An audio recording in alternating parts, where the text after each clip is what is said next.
이미, 다시 네 가지 배웠죠. 계산 문제도 우리가 해봤죠. 증가분만 하는 거. 그럼 과점주주가 나왔다. 그럼 과점주주 먼저 봐. 그 다음에 설립이냐, 최초냐, 임이냐, 다시냐 보면 되죠. 여기는 뭐라고 나왔죠? 설립시. 그럼 취득으로 본다, 안 본다? 안 본다. 따라서 답은 몇 번? 2번. 이렇게 답 찾는 거예요. 그러니까 과점주주 보고 설립을 보고 그 다음에 취득으로 본다, 안 본다.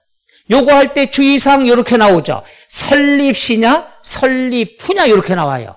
설립시는 취득이 아니지만 설립 후에 과점주주가 됐다는 건 최초가 되는 거니까 전부에 대해서 의무가 있다. 설립시냐, 설립후냐 이런 거 잘 보시면 되죠. 일단 답은 몇 번이 됩니까? 2번. 3번. 3번은 뭐가 포인트라고 돼 있죠? 수입. 그럼 누가 되죠? 수입자 또는 수입하는 자. 요거는 취득세도 나오고 수입은요, 재산세도 똑같습니다. 그 다음에 여기에선 토지의 지목이 변경이 됐다. 간주취득 배웠죠? 간주취득은 꼭 여러분들이 중요하니까 알아두라고 그랬습니다. 간주취득할 땐 뒤에를 꼭 봐야 돼요. 지목변경 끝 이게 아니야. 지목변경으로 인해서 뭐가 된다? 가액이 증가돼야 돼요. 가액이 증가가 안 되면 취득으로 본다, 안 본다? 안 본다. 꼭 얘까지 같이 봐야 돼. 지목변경. 야, 이거 나온다고 그랬어. 나 뒷다 잘해. 그리고 뒤를 보는 거야. 취득으로 본다. 취득으로 보지 않는다. 이거 잘 봐야 돼요. 세법 문제는 항상 둘 중에 하나라고 그랬죠. 갈래치기 하는 거. 따라서 가액이 증가하면 취득으로 보고 가액이 변동이 없으면 취득으로 보지 않는다. 두 가지 경우가 돌아가면서 나오죠. 지목변경 꼭 알아둬요. 그 다음에 5번 포인트가 뭐죠? 조합원용. 이거 너무나 잘해, 그죠? 조합원용이면 누가 취득자가 되죠? 조합원이 된다는 것. 그래서 취득세, 납세 의무자다 그러면 여러분이 꼭 신경을 써야 된다. 나올 때가 됐다는 얘기죠. 나오면 요 정도 수준 해볼 만하지 않아요?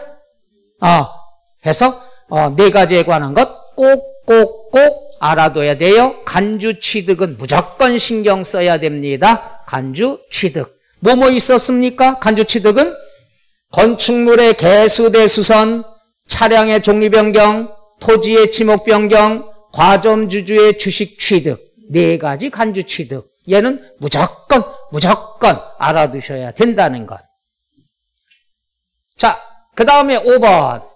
이거는 나올 확률이 거의 없습니다. 그래서 이번 특강 자료에도 얘는 빼버렸어. 공부할 필요 없어. 오늘은 마지막 서비스 차원에서. 취득세다, 비과세가 아닌 것은 이렇게 문제가 나왔을 때 이렇게 동그라미 X를 치면 돼요. 그럼 뭐죠? 여기에 대해서 포인트는 뭐가 됩니까? 환매권의 행사. 권리만 행사했으면 과세, 비과세, 비과세. 비과세 맞죠? 그런데 요거랑 같이 공부할 게 환매, 등기 병행은 공부해야 돼요. 나올 때가 됐죠. 요건 등기를 했어. 등기를 했으니까 당연히 과세, 비과세, 과세. 과세는 시험에 안 나와요. 뭐가 나오냐? 세율을 물어보죠. 이따가도 문제가 있을 텐데 환매권 행사는 무조건 환매권 행사는 취득 안 내고 등기도 할 필요가 없어. 그러니까 비과세야. 근데 환매 등기했으면 취득은 내지 않지만 뭘 해야 된다? 등기는 해야 된다는 얘기죠. 세율 이해가요? 표정이 왜 이래? 그럼 이 세율은 뭐라고 그래요? 표준세율에서 중과기준세율을 어떻게 한다? 뺀 세율이라고 그랬죠. 기억나셔? 뺀 세율에 대한 거다. 그 다음에 9억 이하의 공동주택은 두 가지 갈래길이죠. 개수 조금 뜯어 고쳐서 과세, 비과세, 비과세. 그런데 대수선 크게 뜯어 고치면 뭐가 되죠? 과세. 두 갈래길 시험 문제. 9억 이하의 공동주택 개수는 비과세지만 대수선은 뭐가 된다? 과세. 작년에 개수가 나왔어요. 비과세. 개수. 1년 내내 했더니 나온 거야. 그럼 앞으로 올해는 안 나오겠지만 내년부터는 대수선이 나올 수도 있다는 얘기죠. 번갈아 가면서 나오니까. 그래서 세법은 두 갈래가 중요하죠. 그러니까 시험에 출제되는 건 두 갈래니까 번갈아 출제되는 거야. 그거 알면은 편하다는 얘기예요. 세법은 두 갈래. 두 갈래.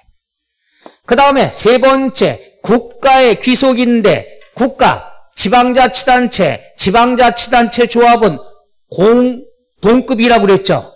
그러니까 공부할 때 다 안 하고 그냥 하나만 공부해도 되죠.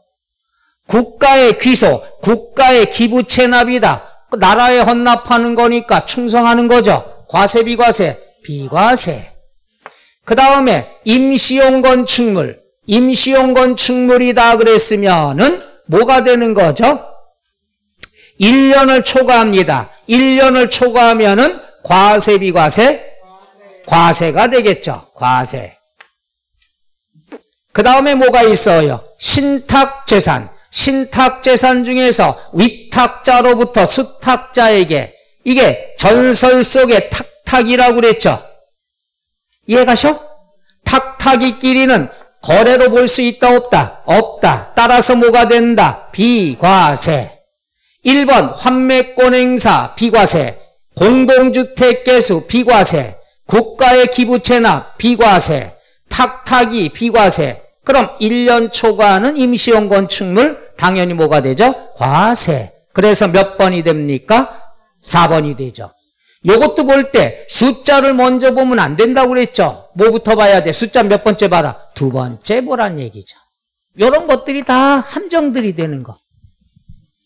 자, 이해가세요? 비과세에 관한 것은 요 정도로만 알아두시면 되고, 요 정도. 오늘 틀렸어도 괜찮아요. 이해해요. 작년에 출제가 됐으니까. 근데 틀릴 만한 문제는 아니란 얘기죠. 그 다음에 이건 뭐 알아둬야 되죠. 취득세, 부과징수다. 옳은 것은, 자, 취득세, 부과징수, 옳은 것은 이거예요. 문제가 요구하는 거. 그럼 1번 보죠. 1번. 경감 비과세 됐다가 추징 대상이 되면은 얘는 추가 신고 납부해야 된다고 그랬죠. 추가 신고도 똑같다고 그랬는데 세 가지가 포인트. 며칠 이내? 며칠 이내? 60일 이내. 뭘 해야 돼요? 신고 납부해야 되죠. 근데 중요한 게 뭐라고 그랬죠? 괄호 안에 가산세 포함 제외. 그렇죠. 포함이 나왔으니까 X 틀렸죠.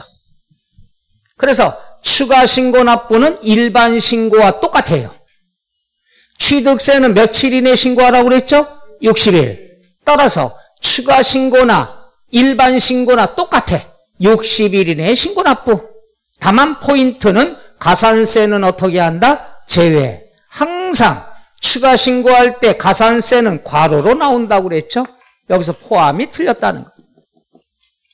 그 다음에 두 번째, 요거죠. 취득을 했는데, 이거 난이도 높아요. 신고하지 않고 매각한다. 두 가지 해둘게. 신고를 안 하고 매각을 했다. 신고 하나만 나왔다. 그럼 얘는 등기랑 같은 개념이야. 동급. 그런데 신고와 등기가 같이 나왔으면은 누가 이긴다고 그랬죠? 등기가 이긴다고 그랬죠. 미등기 전매니까. 이거 잘 찾아야 돼요. 우리가 요거는 중과산세 설명이야. 중과산세는 미등기 전매라고 그랬죠. 80%. 미등기 전매 뜻이 뭐냐? 등기 안 하고 파는 거야. 내가 샀어. 내 이름으로 이전 등기 안 하고 팔았어. 그럼 미등기 전매죠. 그러니까 등기가 안 나왔다. 신고만 나왔다. 그럼 같은 개념이고. 등기와 신고가 나왔다. 그럼 얘가 꼭 함정이야. 등기 후 신고하지 않고 매각했다. 그럼 일단 등기가 됐잖아. 미등기 전매 아니잖아. 중과산세 적용한다 안 한다? 안 한다. 이게 난이도 상이죠. 그럼 여기서 볼까요? 여기 보니까 등기도 나왔고 신고도 나왔대. 일단 등기가 됐으면 중과산세 적용한다 안 한다? 안 한다. 등기가 됐으니까. 요거 오늘 시험 문제 볼 때 요거 보인 사람은 진짜 잘한 분이에요. 요거. 요 두 가지 말 이해가요? 미등기 전매의 뜻이 뭐야? 미등기 전매 뜻. 취득을 했어. 내 이름으로 이전 등기를 해야 되는데 안 하고 되팔았어. 괘씸하죠? 그러니까 80% 되는 거죠. 중과산 세 개념입니다.